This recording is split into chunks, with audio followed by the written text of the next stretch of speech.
how many of those winning teams have even had opportunities? Like Vegas is a winning team, but the best player went there. Pietrangelo. Right. They didn't take some guy in the middle of the pack. The best guy went there. Colorado has not really done much. Dallas has not really done much.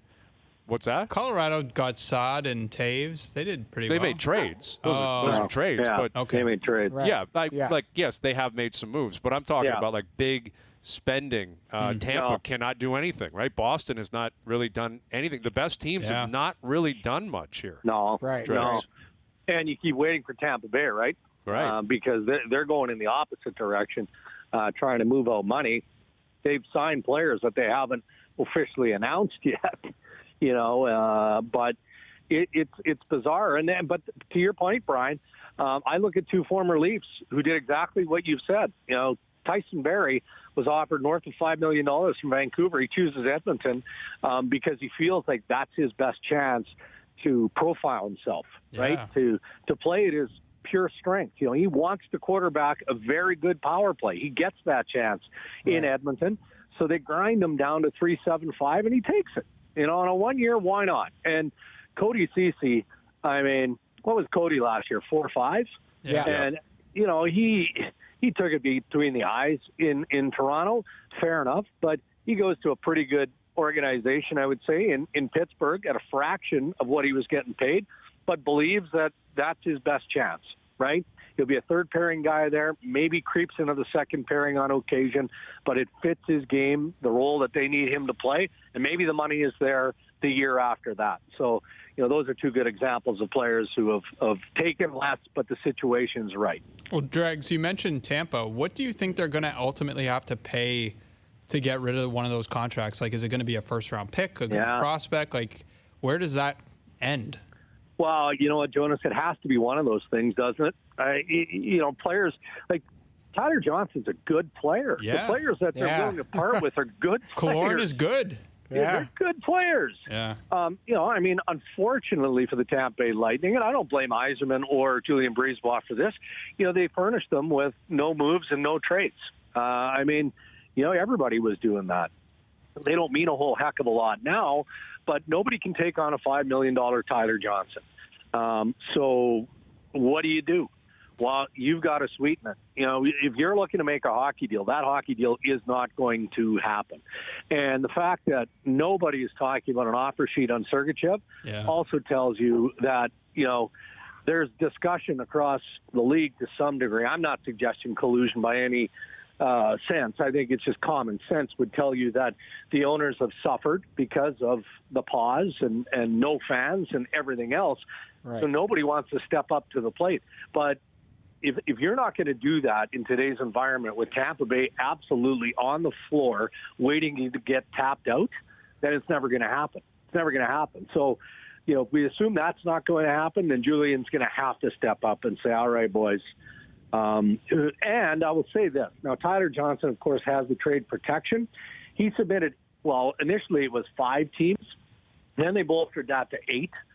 And I think it remains at 8, but he's made it known to management in Tampa Bay, look, if you've got a team that's interested, that you're talking with, that isn't on this list, bring it back to me and we can have a conversation. So the player is also being very flexible here, which tells you that nobody wants the contract. So Brisebois for sure is going to have to pay a lot more to send that deal out.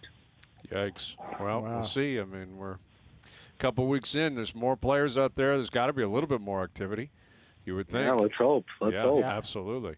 All right, Dregs, we'll leave it there. We'll do it again soon. Thank you, buddy. All right, guys, have a good night. Darren Dreger, TSN Hockey Insider. It's interesting.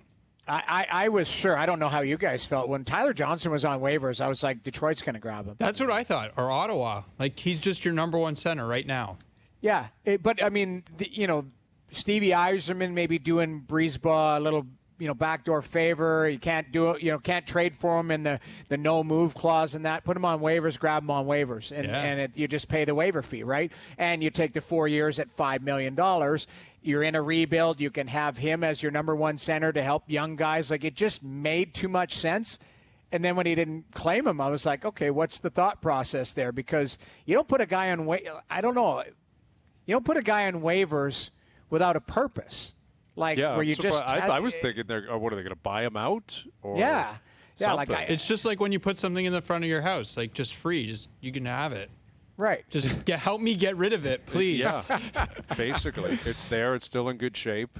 But you know, guys, you know what would be interesting is if some team, and we talked about the offer sheets before, if some team offer sheeted 2 of those guys, now you would have to have the cap space, obviously, but you would put Tampa in a brutal position. Like you remember, I think it was Chicago, San Jose with Hjalmarsson and Niemi, and they matched, I believe, on Hjalmarsson, but then San Jose got Niemi.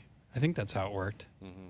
Yeah, I can't remember, but yeah, you're right. If you do multiple offer sheets, it really jams the situation up. But it sounds like, it's almost like, and Dregs was crystal clear on his comments. He's not suggesting collusion, but it could be a wink, backdoor deal. Hey, like let's not jam each other up here with COVID going on and all of that. But they might have been in this position anyway. No, like even if the cap goes up a little, they still were going to be in tough. No.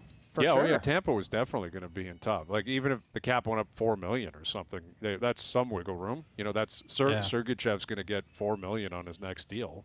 I think Cirelli will get $4 million or something.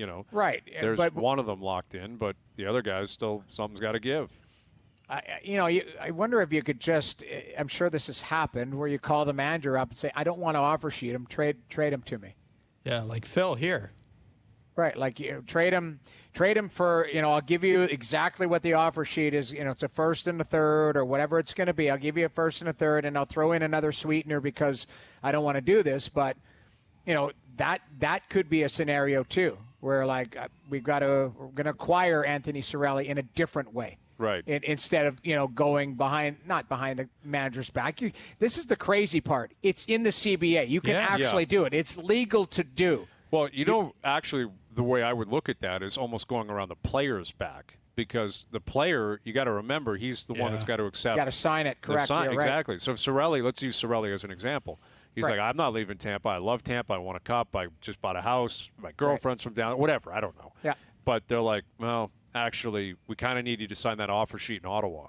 He's like, I'm not doing it. And it's like, okay, we're just going to trade you to Ottawa then. Yeah. Right. And then guess what? Ottawa's got your rights. You have to negotiate with them. You can't play anywhere else in the league unless you play for Ottawa. Correct. So that might end up – I wonder if that's the way it's actually going to play out with one of them, where they're like, we have to trade you. We would prefer the offer sheet, and we'll just take the picks and say, we wish, what can you do? But, in fact, we have to move you. I just with what Dregs is saying and just thinking about it, like I still think this offseason is going to be crazy.